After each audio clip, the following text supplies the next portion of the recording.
Good morning, everybody. 8:30 here on the East Coast on this Friday. This is Morning Rush. I'm Rob Nelson. And I'm Alex Livingston. The Senate now set to take up a measure passed by the House that calls for the popular social media app TikTok to be sold by its Chinese owner, ByteDance. Yeah, the measure passed overwhelmingly in a bipartisan vote but faces an uncertain future in the Senate. The concern by TikTok and its millions of users is how the measure could lead to a ban of the app here in the U.S. I don't support a ban on TikTok. The legislation did not ban TikTok. It's simply a divestiture of TikTok so that this social media platform can be owned by an American company. Yeah, I've talked to a number of senators.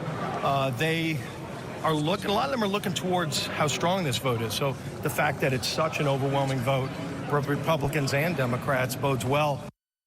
Joining us this morning for a wide-ranging discussion on TikTok and its use here in the U.S. are three people who bring different areas of expertise and viewpoints, which of course we love, right? So Stuart Roy is the former director for the National Republican Senatorial Committee under Mitch McConnell. Andy Keiser is a cybersecurity expert and senior fellow for the National Security Institute. And Emily Swift is a content creator on TikTok and owner of Dark Slide Film Lab. So thank you all for being here. We really appreciate it. All right, so Stuart, let's start with you since this has become such a political issue. The bill did have overwhelming bipartisan support, but still needs to pass the Senate where that seems to be pretty uncertain there at that level. So how much of this is about national security? How much about freedom of speech? And how much is just politics at this point? Yeah, I mean, there's so many elements to this bill and the underlying currents in it, but there are certainly real privacy concerns. There are concerns about the relationship between the parent company, ByteDance, and the Chinese government. All those are legitimate. The question is, does this bill really address that? I think that's also something to look at. But you were talking about the overwhelming vote, 50-0 in the committee, and then overwhelming 360 something. On the House floor. But sometimes the scariest words from D.C. are bipartisan consensus. And so when something passes like that, you really need to take a close look at the bill. And I think that's what's going to happen in the Senate. There's, as you know, there's a competing measure in the Senate as well. And so I think it's going to move a lot slower in the Senate, and it'll be scrutinized. But I think this is real, and the threat to ByteDance or TikTok is very real here. And Andy, you've written extensively about the shifting balance between the U.S. and China, one of the world's most complicated foreign relationships because we desperately need, but also compete with each other. So that's always an interesting dynamic. But when it comes to cyber security and national security, lawmakers have pointed to China basically saying, this app helps China collect a lot of data. I'm still trying to understand for the life of me what the connection is between ByteDance knowing that Emily's doing her dance video at her garage in Detroit, and what that has to do with putting American national security at risk. I just want someone to connect those dots for me fully to elaborate on this national security risk when I can think of a whole lot of others right now that don't get attention and damn sure don't get a bill passed in 8 days in the current U.S. House. Well, that's correct, and it's actually not TikTok in and of itself that is problematic. It's the ownership by the parent company in China. So, and I'm actually not even as concerned as the data that could be collected. It's the fact that the Chinese government has access to a platform with 170 million Americans' phones. So they could turn those phones into collection devices. They could disable them in event of a action, say crossing the Taiwan Strait. So a very legitimate national security threat to have the world's most preeminent adversary with control over 170 million Americans' phones. TikTok, the platform, less problematic. And in fact, I think this bill will lead to divestiture, which would just change ownership, and TikTok would continue to function as it does every day. Speaking of that, do we think this effort announced yesterday by Steve Mnuchin, former Treasury Secretary, an interesting figure in the Trump cabinet, do you think that's a real thing? He actually is going to buy out ByteDance, more or less, he and his partners?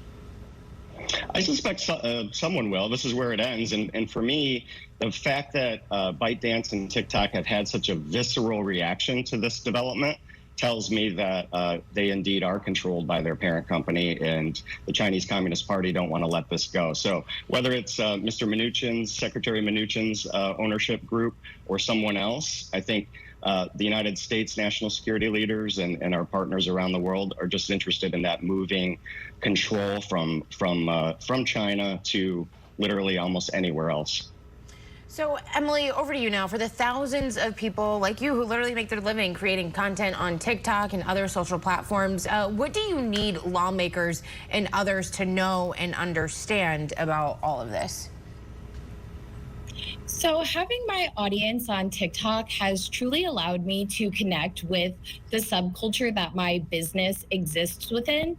Film photography, shooting film, processing film, this is a very niche hobby to have. And it's very hard to find people with that interest en masse so easily like it is on TikTok. I just don't think that other social media platforms give us the opportunity to reach exactly who we're trying to reach in such a large amount so easily. And this platform and TikTok and the reach that my business has on this platform has kept my business open. I mean, we were on the fritz of almost failing when we had a video go on to reach over 4 million viewers, and that changed everything for my small business. Today, nearly 80% of our lead generation comes from TikTok. And if we lose our platform, I'm not sure that we'll be able to continue to have that many leads and that much business. So are you concerned about the cybersecurity aspects that we're talking about right now? I think it's definitely a concern, but I think that the conversation should be more centered around data protection and not banning one specific app.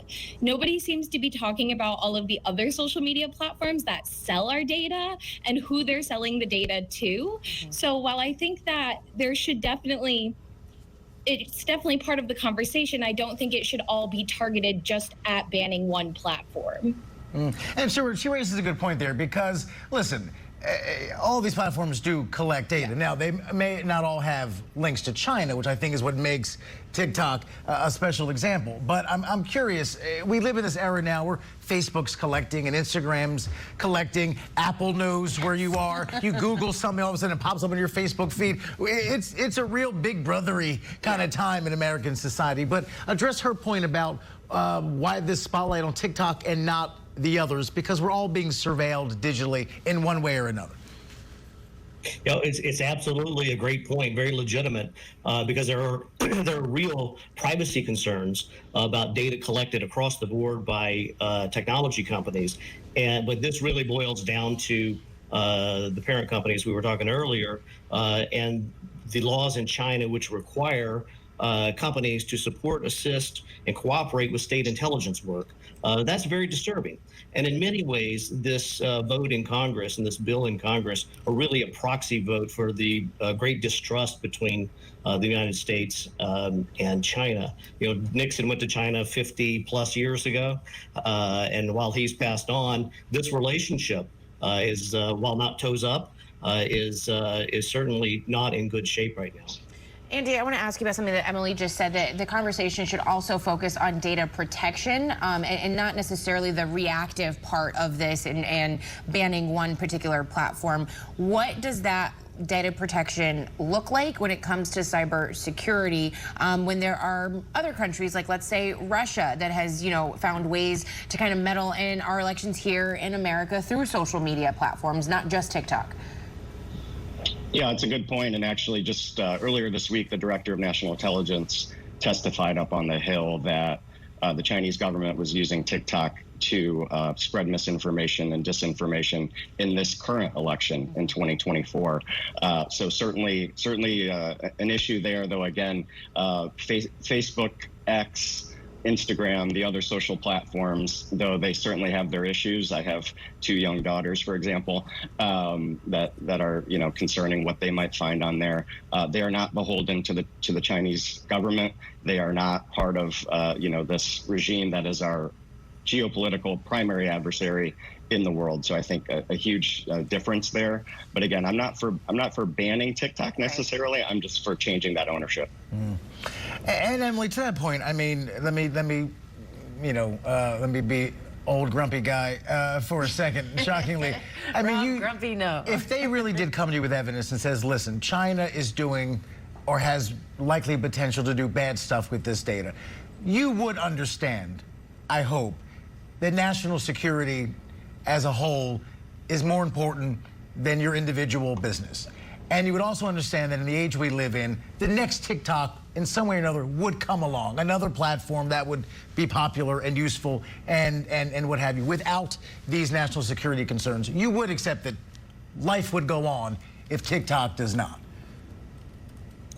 While I understand that, I also think that it's important to note that over 5 million small businesses rely on TikTok to keep their doors open every month.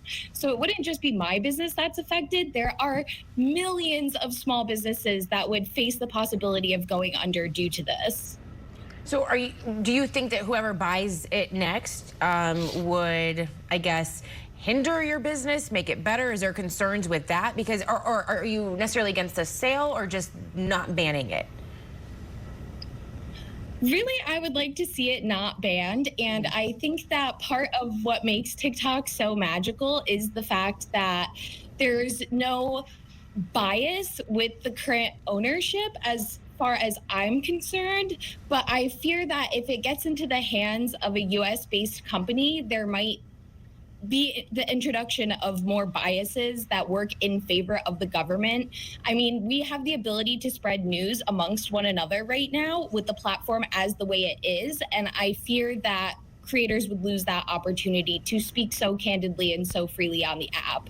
You know, that is something, though, that I have noticed just on social media. People that are worried about this whole thing is that this is what they say and believe is that this is what the government's way of censoring and putting a damper on free speech and how they get their news, which is where a lot of people do get their news nowadays. You trust the owner in a communist country, but wouldn't trust the owner of a democracy. That's a whole nother discussion. We'll leave there, though. This was really helpful and insightful, and again, really interesting points of view on a complicated issue. Of course, we'll see what Congress does. It won't be fast. We can pretty much guarantee that. But Stuart, Roy, Andy Keiser, Emily Swift, thank you all very much. Have a lovely weekend. You too. Outstanding. Thank you. More news after this.